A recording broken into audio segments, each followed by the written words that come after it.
Magandang araw po sa ating lahat. Ang 93rd Infantry Bantay Kapayapaan Battalion sa pamumuno ni Lieutenant Colonel Roberto Q. Biatisula Jr., Commanding Officer ay nagsagawa ng kauna-unahang Youth Leadership for Peace Summit 2020, Kananga Chapter, na pinangunahan ni Captain Ronald G. Uchimar, Infantry Philippine Army, CMO Officer, kasama ang 802nd Fearless Brigade at sa tulong ng youth leaders ng Ormoc City na pinangunahan ni Mr. Ronald J. Gaspar Jr., City Youth Development Officer 2.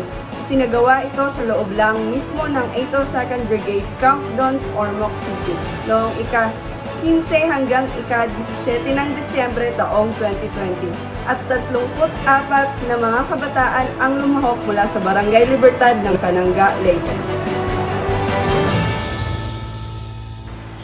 Pagkatapos ng opening ceremony, sinimulan ni Captain Ronald G. Uchimar, Infantry Philippine Army, na magbigay ng impormasyon patungkol sa mapanlilang na pag-recruit ng CPP, NPA, NDF para maiwasan na masira ang kinabukasan ng mga kabataan.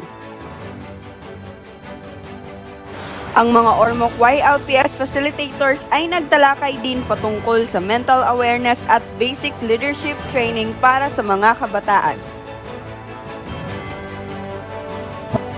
Sa huling talakayan, si Second Lieutenant Lady Diane C. Uson, Infantry Philippine Army, ay nagbigay ng impormasyon patungkol sa proseso ng pag-apply sa Candidate Soldier Course, Officer Preparatory Course, at Officer Candidate Course para sa mga kabataang nangangarap magsilbi para sa bayan.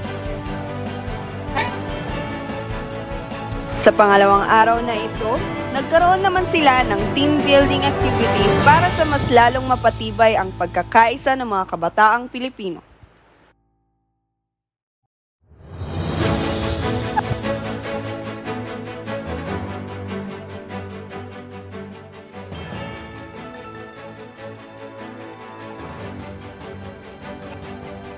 Sa huling araw ng aktibidad na ito, nagkaroon sila ng bagong elected officers ng Kananga YLPS.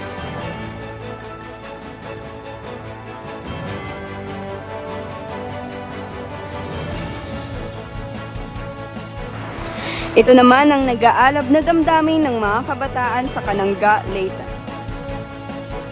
Kami ang youth sa Kananga! Gusto na mo kalinaw! At dito po nagtatapos ang Kananga Youth Leadership for Peace Summit 2020. Ako po si Private Natalia Campanario, tagapaghatid ng impormasyon at balita.